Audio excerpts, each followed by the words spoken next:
ایسا انسان گمراہ ہے، بدباطن ہے، جو صحابہ کرام کے درمیان ہونے والے اختلافات کو آپس میں بیٹھ کے زیر بحث لاتا ہے۔ خاندان کے دو بچے بیٹھ جائیں اور پردادا اور ان کا بھائی، ان کے درمیان جو اختلاف ہوا تھا اس کو لے کے بیٹھ جائیں، دادا بڑا ظالم تھا، پردادا اس سے بڑا ظالم تھا، نہیں اس کا بھائی بیچارہ ٹھیک تھا، تو عقل مند لوگ کیا کہیں گے کہ تو کون، تیرا منہ اور تیرا دادا، تجھے شرم نہیں آتی اپنے دادے کے بارے میں بات کرتے ہوئے؟ کل کا بچہ تو، اور غلطیاں نکالنے بیٹھ کر دادے اور پردادے کی۔ ارے ساری کائنات کے دادے قربان ہو جائیں امیر معاویہ کے قدموں پر، ارے ساری کائنات کے دادے قربان ہو جائیں امیر معاویہ کے قدموں پر، ارے ساری کائنات کے دادے قربان ہو جائیں امیر معاویہ کے قدموں پر۔ میں سارے اسٹوڈنٹس کے لیے ریکویسٹ کروں گا کہ آپ ساری میری ویڈیوز غور و تفکر کے ساتھ دیکھیں۔ آپ لوگ جو سوالات پوچھ رہے ہوتے ہیں، میں نے آلریڈی بڑی تفصیل کے ساتھ ان چیزوں کے جوابات دیے ہوئے ہوتے ہیں۔ مثلا ایک بھائی آئے تھے، وہ کہہ رہے تھے کہ کسی عالم کا وہ اعتراض نقل کر رہے تھے کہ آپ دوسری طرف کی حدیثیں بیان نہیں کرتے۔ ہمارا یہ دعویٰ ہے کہ اس پلانٹ ارتھ پہ سوائے ہمارے کوئی بھی اور ریلیجس پلیٹ فارم پہ بولنے والا کوئی شخص ایسا نہیں ہے جو مخالفین کے دلائل بیان کرتا ہو۔ یہ ہمارا دعویٰ ہے اللہ کے فضل سے۔ تو اب یہ کہ وہ آپ تک نہ پہنچے ہوں اور آپ کسی کا اعتراض لے کے ہم پہ اعتراض کریں تو یہ بالکل غلط بات ہے۔ آپ پوچھیں کہ جی یہ اس طرح ہوا ہے تو کیا یہ صحیح کہہ رہے ہیں، تو آپ کو پتہ چلے گا کہ ہم نے تو کئی سال پہلے ان چیزوں کا ریکارڈ کروا دیا ہوا ہے جو آپ، مثلا وہ کہہ رہے تھے کہ جی وہ مسلم کی حدیث ہے کہ جب امت میں افتراق ہو جائے گا تو جو اقرب الی الحق ہوگی جماعت، وہ جماعت ہوگی جو خوارج کے خلاف قتال کرے گی۔ تو پہلی بات یہ ہے، اس افتراق میں نبی علیہ السلام نے یہ اس کو ڈیفائن نہیں کیا، اہل جمل اور اہل صفین کو الگ الگ ڈیفائن نہیں کیا۔ لہٰذا پہلے تو یہ دیکھا جائے گا یہ کس کے بارے میں ہے، اہل جمل کے بارے میں ہے یا اہل صفین کے بارے میں۔ دوسرا، حضرت علی کی جماعت نے قتال کیا۔ اب اس کی بنیاد کے اوپر یہ کہنا کہ جو مخالفین تھے وہ بھی حق پہ تھے اور حضرت علی بھی حق پہ تھے، یہ بالکل غلط ہے۔ کیسے ہو سکتا ہے؟ قرآن کے حکم کے خلاف نبی الاسلام کیسے فرما سکتے ہیں؟ قرآن میں تو واضح حکم ہے، اطیعوا اللہ و اطیعوا الرسول و اولی الامر منکم۔ نبی الاسلام نے واضح ارشادات فرمائے ہیں، بخاری و مسلم میں کتنی احادیث موجود ہیں۔ سورہ نساء کی آیت نمبر 59 کہ اطاعت کرو اللہ کی، اس کے رسول کی، و اولی الامر منکم۔ اور بخاری مسلم میں حدیث ہے کہ جب فتنوں کا دور ہو تو تم جماعت المسلمین اور ان کے امام کو پکڑ لینا، اور اس وقت ظاہر مولا علی علیہ السلام تھے۔ اور صحیح مسلم کی حدیث ہے جو امام کی بیعت کے بغیر مرا وہ جاہلیت کی موت مرا۔ اور مسلم شریف میں حدیث ہے جب ایک خلیفہ کی بیعت ہو جائے اور کوئی دوسرا کھڑا ہو تو اسے قتل کر دو۔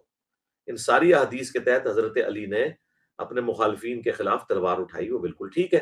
المستدرک الحاکم میں، سنن نسائی الکبریٰ کے اندر حدیث موجود ہے، نبی علیہ السلام مسند احمد میں بھی ہے کہ ایک زوجہ محترمہ کے گھر سے نکلے تو آپ کی جوتی ٹوٹ گئی، نبی علیہ السلام نے وہ مبارک جوتی گانٹنے کے لیے حضرت علی کو دی اور پھر تھوڑی دور جا کر انتظار کرنا شروع کر دیا۔ اتنے میں سیدنا ابو بکر، عمر بھی وہاں پہ موجود تھے اور باقی صحاب۔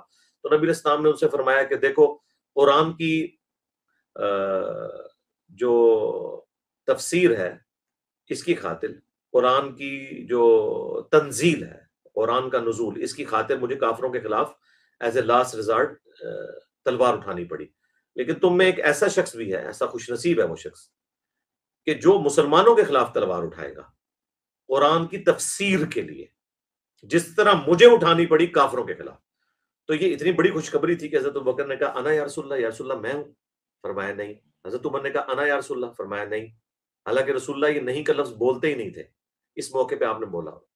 پھر آپ نے فرمایا بلکہ وہ شخص ہے جو میری جوتیاں گانٹ رہا ہے۔ تو صحابہ کرام دوڑے حضرت علی کو خوشخبری سنانے کے لیے کہ آپ نے آن دا بہاف آف پروفٹ مسلمانوں کے خلاف تلوار اٹھانی ہے۔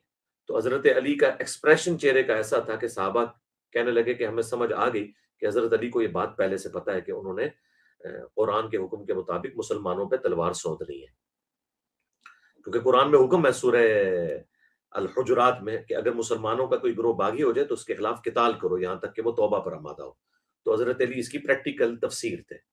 تو یہ بالکل ون سائیڈڈ مقدمہ ہے۔ یہ کیسے ہو سکتا ہے کہ مخالف جو اللہ کا حکم توڑ رہے ہیں، رسول کا حکم توڑ رہے ہیں، اور وہ ریٹ آف دی گورنمنٹ کو چیلنج کر رہے ہیں اور بغاوت پہ اترے میں، وہ بھی حق پہ ہیں اور حضرت علی زیادہ حق پہ ہیں؟ بالکل غلط۔ یہ عربی کا ایک محاورہ ہے۔ سورہ آل عمران میں اللہ تعالیٰ نے منافقین کے لیے بھی کہا کہ اس دن وہ ایمان سے زیادہ کفر کے اقرب تھے۔ تو اس کا کیا مطلب ہے کہ منافقین میں ایمان بھی ہوتا ہے؟ نہیں، اقرب الی الحق، حق والا، کیونکہ باقی حدیث کو سپورٹ کر رہی ہیں کہ مار کو باغی جماعت قتل کرے گی، مار انہیں اللہ اور جنت کی طرف بلائیں گے۔ وہ جماعت جہنم کی طرف بلا رہی ہوگی. اس میں بالکل واضح ایک موجود ہے چیز. اور جنگ جمل کے حوالے سے بھی کتنی احادیث موجود ہیں. تو نبی علیہ السلام نے پہلے ہی بتا دیا تھا کہ مسلمانوں کے خلاف تلوار حضرت علی نے اٹھانی ہے. اور یہ ساری باتیں میں نے کمبائنڈ فارم میں 5 ریسرچ پیپر میں لکھی ہوئی ہیں. اقرب الی الحق کی بھی میں نے ڈیفینیشن کی ہوئی ہے. ہم کیسے کسی حدیث کو جو ہے وہ کھا جائیں گے؟ تو اقرب الی الحق کا مطلب ہے حق والا. مخالف حق پر کسی صورت بھی نہیں ہے ریٹ آف دی گورنمنٹ کو چیلنج کرنے والا. ورنہ تو حضرت ابوبکر کے خلاف جو منکرین زکات کھڑے ہوئے ہیں تو مسلمان ہی تھے نا. زکات تو مسلمانوں سے لی جاتی ہے. انہیں بھی ہم کہیں گے کہ وہ حضرت ابوبکر اقرب الی الحق تھے اور دوسرے بھی حق میں تھے. یہ کیسے ہو سکتا ہے؟ حضرت علی کی دفعہ ان کے دل کا بغض باہر آ جاتا ہے. اور جی بخاری کی حدیث ہے کہ مسلمانوں کی 2 عظیم جماعتوں کے درمیان حضرت حسن صلح کروا دیں گے. یہ میرا بیٹا سید ہے. تو میرے بھائی اس عظیم سے مراد آپ نے عظمت والا گروہ کیسے لے لیا؟ اس سے مراد ہے 2 بڑی جماعتوں کے درمیان حضرت حسن ابن علی صلح کا سبب بنیں گے. تو اس میں آپ نے کہہ دیا دونوں جماعتیں عظیم ہوگی. عظیم سے مراد نبی علیہ السلام تعداد کے 2 بڑی جماعتیں. عظمت والا گروہ تو وہی ہے جو خلیفہ راشد کے ساتھ ہوگا, سیدنا علی کے ساتھ. تو بالکل ون سائیڈڈ مقدمہ ہے.